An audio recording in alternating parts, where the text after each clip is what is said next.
성경에서 우리 인생을 가리켜서 나그네 인생이다라고 말한 데가 여러 곳에 있습니다.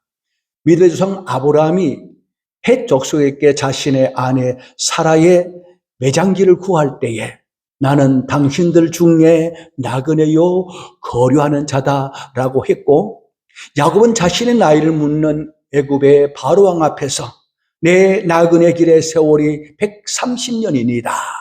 내 나이가 얼마 되지 못되니 우리 조상의 나그네 길의 열조에 미치지 못하나 험악한 세월을 보냈나이다 라고 했습니다. 또 히브리서 11장 13절에 보니까 히브리서 기자는 믿음의 선진들을 가리켜서 이 사람들은 다 믿음을 따라 죽었으며 약속을 받지 못하였으되 그것들을 멀리서 보고 환영하며 또 땅에서는 외국인과 나그네임을 증언하였다라고 증거하고 있습니다. 자, 그렇다면 아브라함이나 야곱이나 그 밖에 믿음의 선진들이 돌아간다고 믿었던 곳이 어디입니까? 히브리서 기자는 그곳을 가리켜서 본향이다라고 했습니다. 본향이란 말의 사전적 의미는 본디의 고향입니다. 본디의 고향이라는 말은 태어나서 자란 곳을 말합니다. 그렇다면 믿음의 선진들이 말하는 본향이란 어디를 말합니까? 그것은 바로 우리를 만드시고 우리 이 땅에 태어나게 하신 하나님이 계신 천국을 가리켜서 성경은 본향이다라고 말하고 있습니다. 여러분, 고향을 말하면 제일 먼저 떠오르는 것이 무엇입니까? 그것은 나를 낳아주시고 길러주신 부모님입니다. 우리는 어느 곳에 살든지 부모님 계시는 고향을 그리워합니다. 그래서 해마다 민족 대명절인 설이나 추석이 되면 부모님이 계시는 고향을 찾는 귀성행렬이 장관을 이룹니다. 우리 인생은 하나님부터 지음씀을 받은 하나님의 자녀들입니다. 그러므로 우리가 돌아갈 본향은 우리를 지으신 우리 아버지 하나님 계신 천국이 우리의 본향입니다. 그리고 이스라엘의 출애굽 사건은 바로 애굽에서 노예 생활하던 이스라엘 백성들을 하나님이 모세를 보내서 그들을 구원해내시고 광야길을 40년 동안 인도했는데, 그 40년 광야 생활은 바로 그 조상들이 떠나온 본향으로 돌아가는 귀성행렬이다라고도 말할 수가 있습니다. 그리고 이것은 영적으로는 마귀의 종, 죄의 종에서 예수 그리스도의 보혈로 구속함을 받은 우리 성도들이 천국에 이르기까지의 광야와 같은 이 세상의 나그네 여정을 예표한 것이 광야 40년 이스라엘의 여정입니다.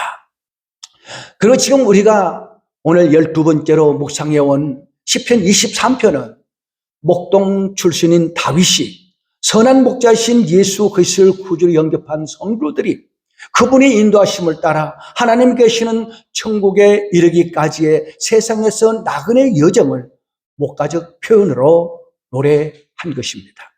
이미 앞에서 살펴보았듯이 유대의 광야는 4월 중심에 지나면은 풀이 마르기 시작합니다. 그래서 여름이 시작되는 5월이 되면 목자는 짐을 챙깁니다. 그리고 양들을 거느리고 멀리 유대의 광야로 갑니다. 특별히 광야의 북쪽 그늘이 있는 응달진 높은 계곡으로 가야 합니다. 거기에 푸른 초장이 있기 때문입니다. 그곳에 가서도 목자들은 광야 이곳 저곳으로 옮겨 다닙니다. 한 곳에 머물리지 않습니다. 이곳 저곳 옮겨 다니면서 옮겨 다닐 때마다 천막을 치죠. 그리고 다른 데에 가면 또 천막을 거두고 또 옮겨가서 천막을 치고, 그렇게 한 여름철을 보내고 나서 우기가 찾아오면 목자는 양들을 데리고 다시 본부 목장이 있는 곳, 즉 집으로 돌아옵니다. 이때 이스라엘 목자들은 인생은 나그네 길이라는 노래를 부르고 그렇게 돌아온다고 합니다. 그래서 시편 23편에서 다윗은 여호와는 나의 목자시니 내게 부족함이 없으리로다 라고 시작했는데, 마지막에는 내 평생의 선하심과 인자심이 반드시 나를 따르리니 내가 여호와의 집에 영원히 살리로다 라고 끝을 맺습니다. 나그네 인생길 다 마치고 내 아버지 집에서 영원히 살 것이라는 이 고백으로 시편 23편을 마무리합니다. 자, 그렇다면 다윗이 여호와의 집에 영원히 살 것이라고 하신 이 확신이 어디서 왔습니까? 그는 하나님을 부르심을 받고 하나님의 은혜 가운데 일평생 살아오는 동안에 목자이신 하나님의 돌보심을 받고 많은 어려운 가운데서도 하나님의 도우심으로 구원받는 그런 삶을 살았습니다. 그래서 평생토록 나를 인도하시고 나를 돌보신 하나님의 선하심과 인도하심이 반드시 나를 따를 것이라고 확신한 데서 나는 아버지 집에서 영원히 살겠다고 그렇게 고백을 했던 것입니다. 다시 말해서 다윗은 자신의 고달픈 나그네 인생길에서 항상 하나님 함께 돌보셨던 하나님의 선하심과 인자하심이 영원토록 나를 따를 것이기 때문에 나는 절대적으로 하나님을 신뢰합니다라는 그런 고백에서 내가 여호와의 집에 영원히 살 것이다 라고 그렇게 고백한 것입니다. 이제 그동안 시편 23편을 통해서 우리의 선한 목자신 주님과 함께 걸어왔던 여행을 마무리하면서 오늘 마지막 구절인 내가 여호와의 집에 영원히 살리로다 이 말씀을 이제 우리가 묵상하면서 이 시편 23편 강해를 마무리하려고 합니다. 자, 오늘 말씀을 전하기 전에 저는 여러분에게 한 가지 질문을 던지겠습니다. 여러분은 예수 그리스도를 믿고 신앙생활하는 궁극적 목적이 무엇입니까? 무엇을 위해 이 시간 예배를 드리며, 무엇을 위해서 기도하며, 무엇을 위해서 봉사하며, 무엇을 위해서 전도하며, 무엇을 위해서 그렇게 열심히 하나님을 섬깁니까? 세상에서 복 많이 받아서 편안하게 잘 사는 것이 목적입니까? 그래서 내가 바라는 대로 복을 주지 않고 오히려 힘들고 어려우면 낙심하고 하나님을 원망하고 불평하십니까? 만일 그렇다면 여러분들은 신앙생활을 잘못하고 있습니다. 지금까지 묵상해온 시편 23편에서 다윗이 무엇을 말하고 있습니까? 여러분, 다윗이 여호와는 나의 목자시니 내게 부족함이 없으리다 라고 노래한 이 노래가 무엇 때문에 이 노래하신 한 것입니까? 다윗이 내가 부족함이 없다고 노래한 것은 그가 이스라엘 왕으로서 자신의 삶이 항상 평안하고 좋은 일만 있었기 때문에 내게 부족함이 없다라고 고백한 것이 결코 아닙니다. 오히려 다윗은 일반 사람들보다 더 많은 환난과 고난을 당했던 사람입니다. 사울 왕에 쫓겨다니면서 죽을 고비를 얼마나 많이 넘겼습니까? 아들 압살롬의 반역을 일으켜서 도망다니던 신세였습니다.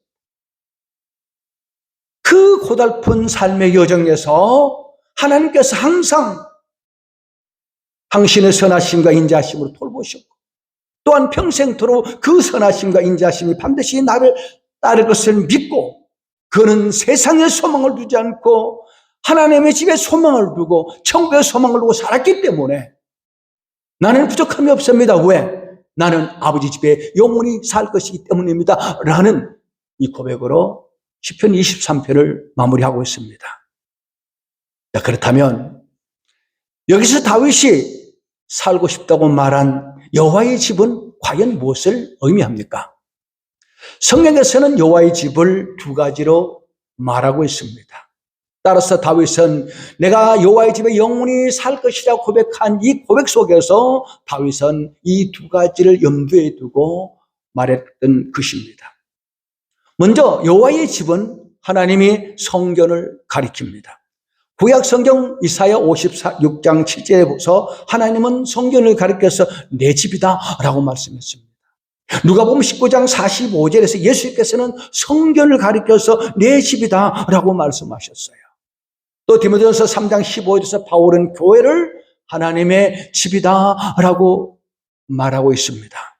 그러므로 다윗이 말하는 하나님의 집이란 첫째는 하나님이 임재해 계시는 성전을 염두에 두고 말한 것입니다.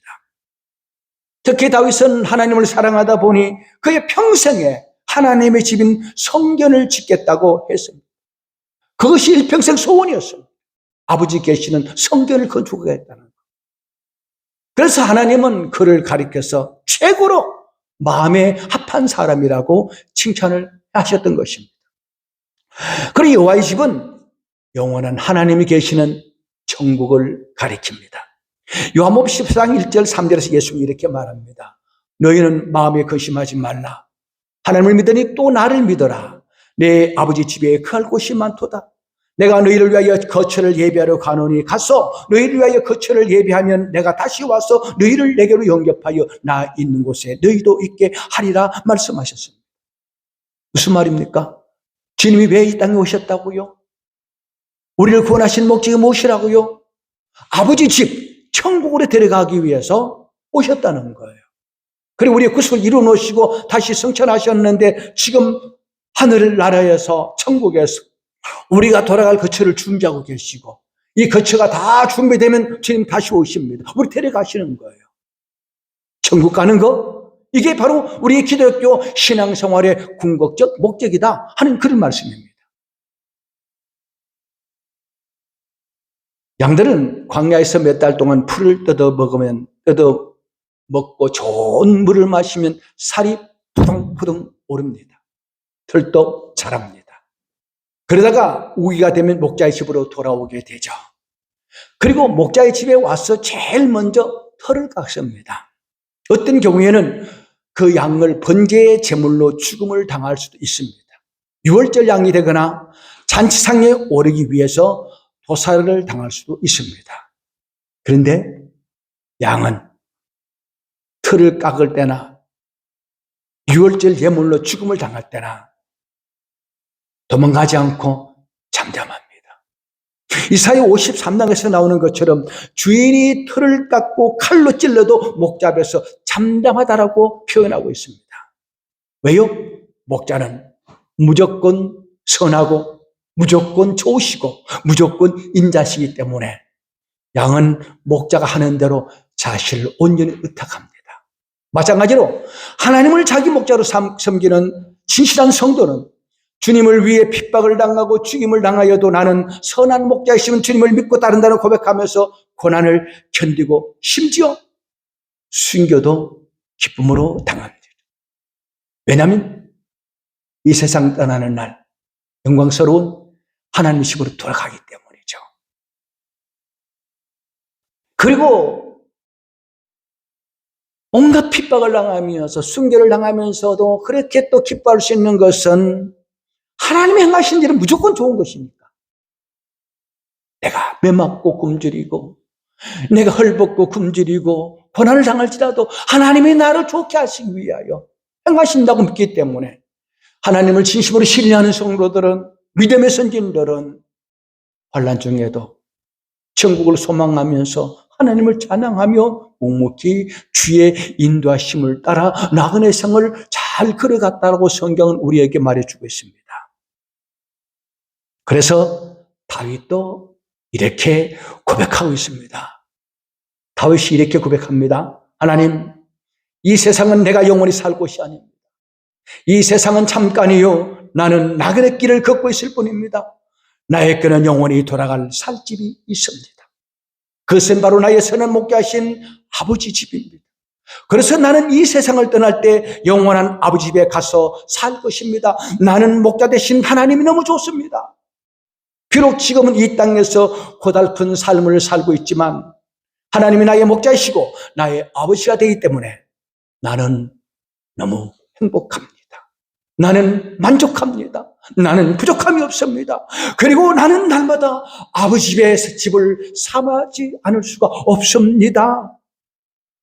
그렇게 고백한 거예요. 시편 23편 전체를 우리가 들여다보면 이런 고백이 될 수 있다는 말입니다. 그럼 여러분, 우리는 이 세상에서 복 많이 받고 장수하며 오래 살 것처럼 그렇게 신앙생활을 해서는 안 됩니다.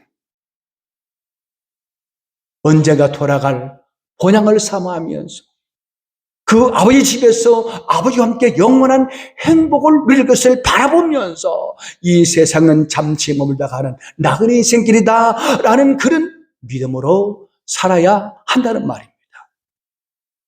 그리고 여호와의 집에 산다고 한 이 고백의 의미는 과연 무엇을 가리킵니까?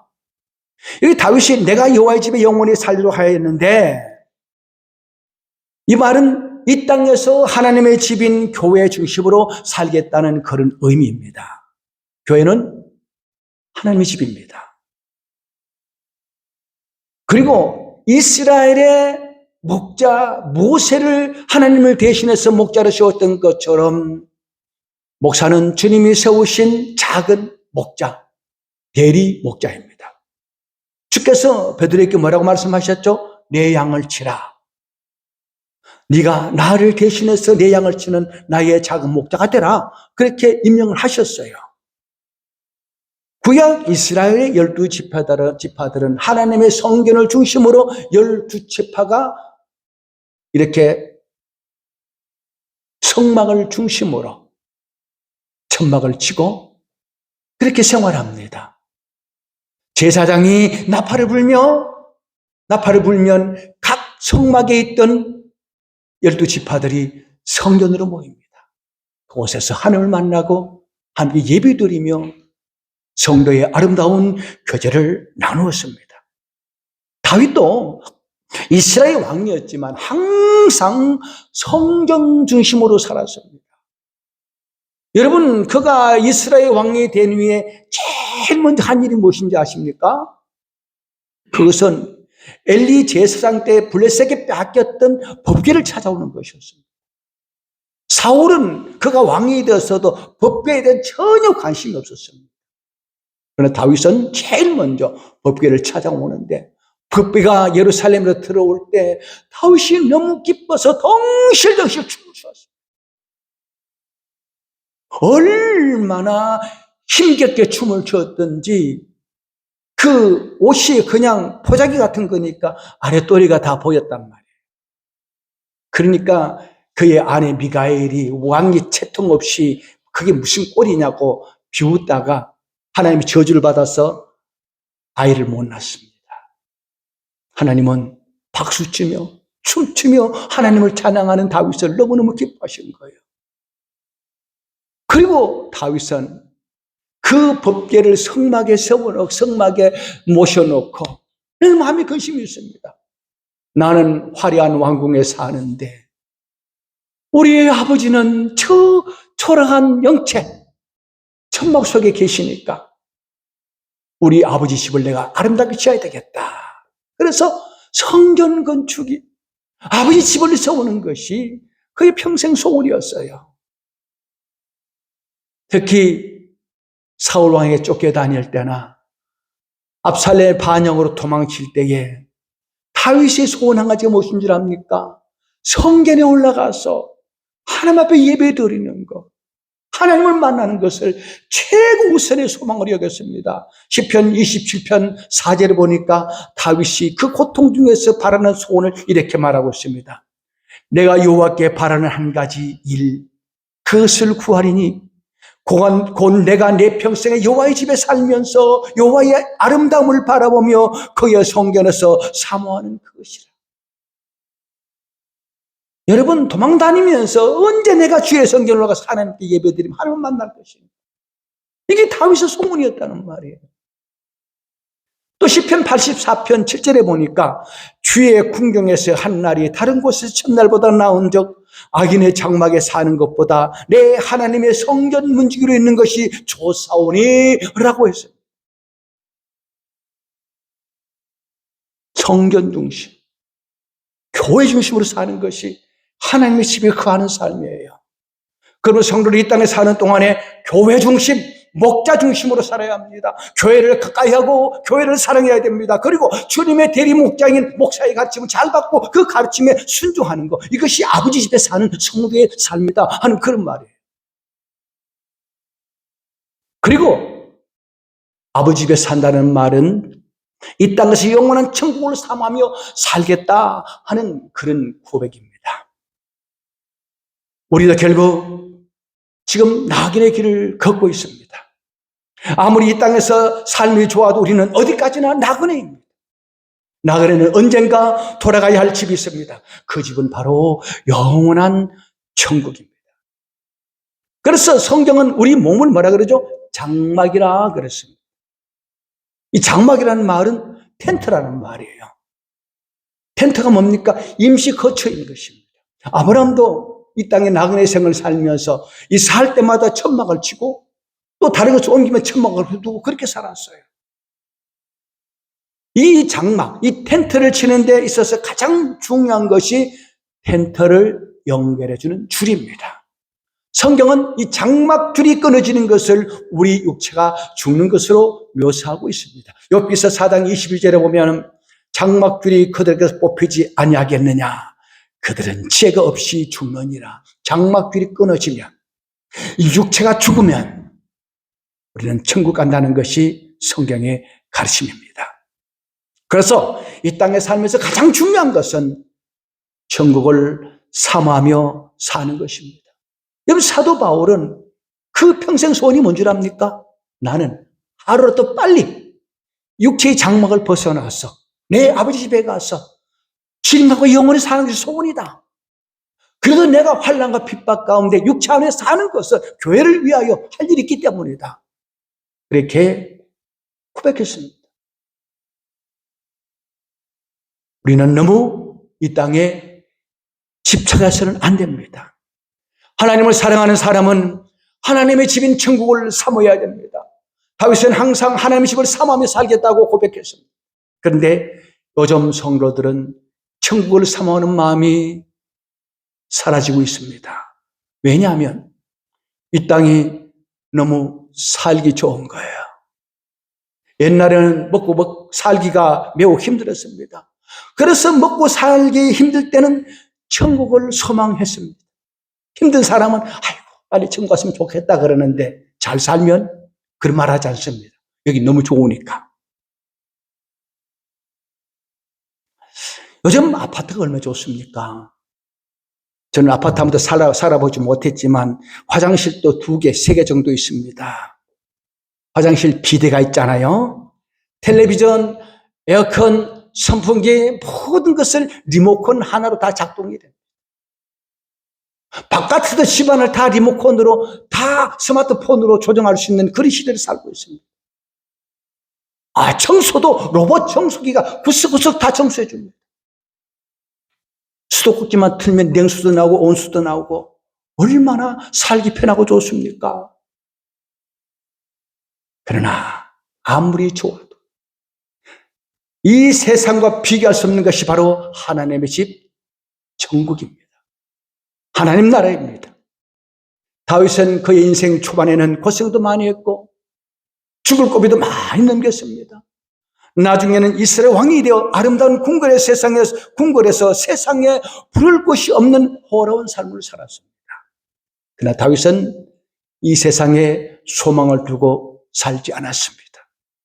호화로운 궁궐에 살면서도 천국에 소망을 두고 살았던 거래요. 그래서 다윗은 노래합니다. 내 평생의 선하심과 인자하심이 반드시 나를 따르니 내가 여호와의 집에 영원히 살리로다 라고 했습니다. 다시 말하면 나는 아무리 힘들고 어려워도 내 평생의 선하심과 인자하심이 반드시 나를 따를 것이기 때문에 나는 부족함이 없습니다. 그리고 나는 오직 주님만을 믿고 주님만을 따르겠습니다. 천국에서 영원히 살 것을 나는 확실히 믿습니다. 라는 것이 시편 23편의 마지막 결론이에요. 여러분, 주 예수 그리스도를 믿는 믿음으로 천국에서 영원히 살 것을 믿으십니까?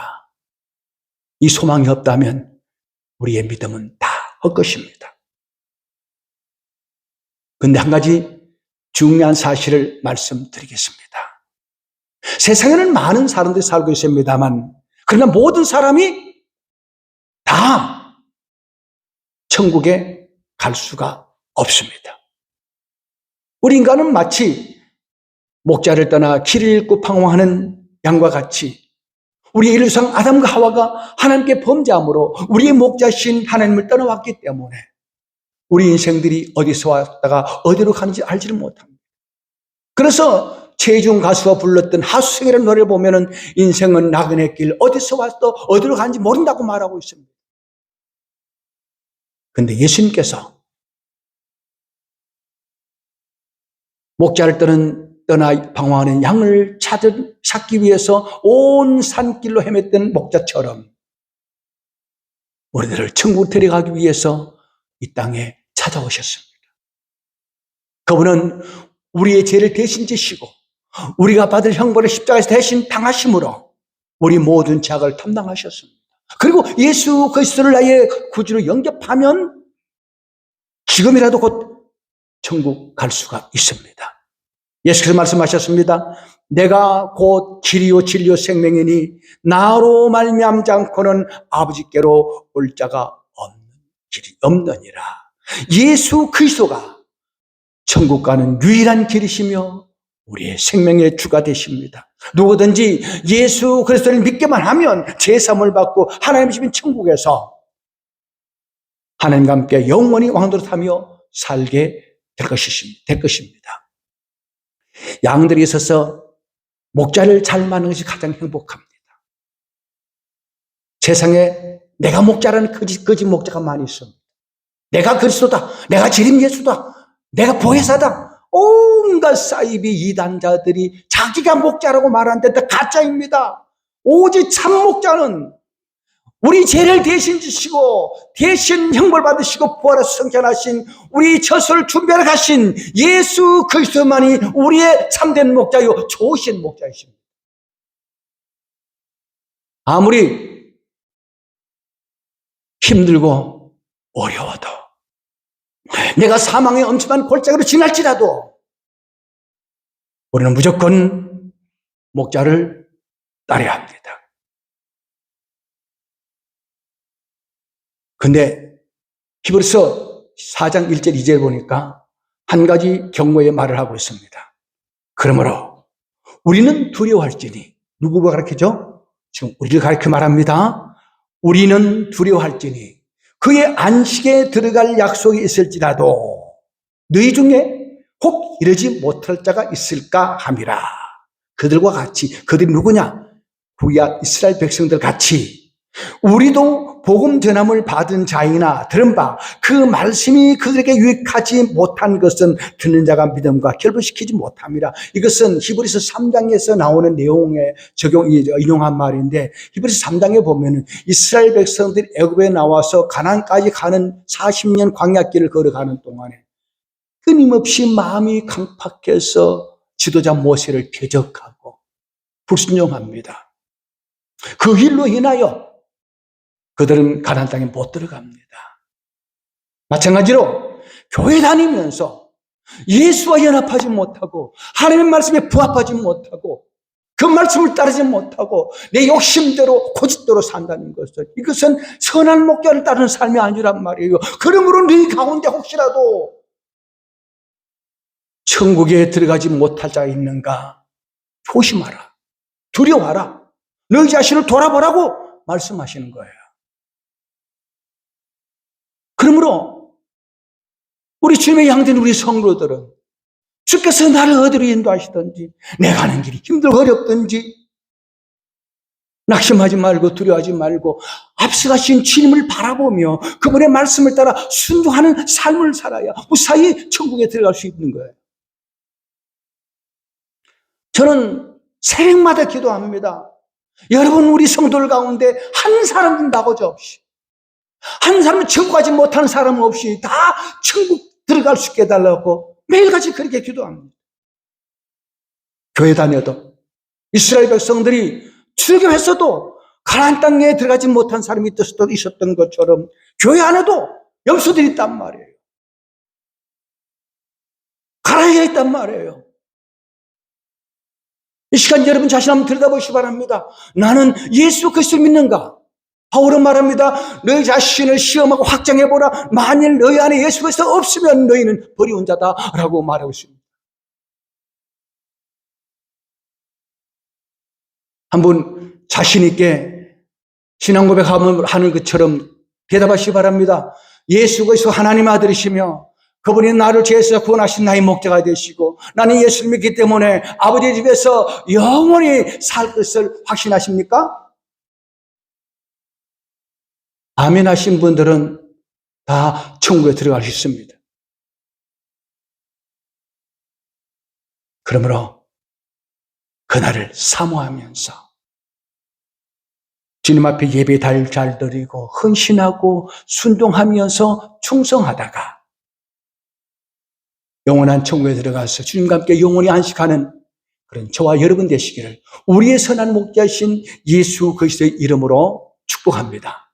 자, 이제 우리 시편 23편 전문을 함께 낭독하고 시편 23편 말씀 묵상을 마치겠습니다. 시작. 여호와는 나의 목자시니 내게 부족함이 없으리로다.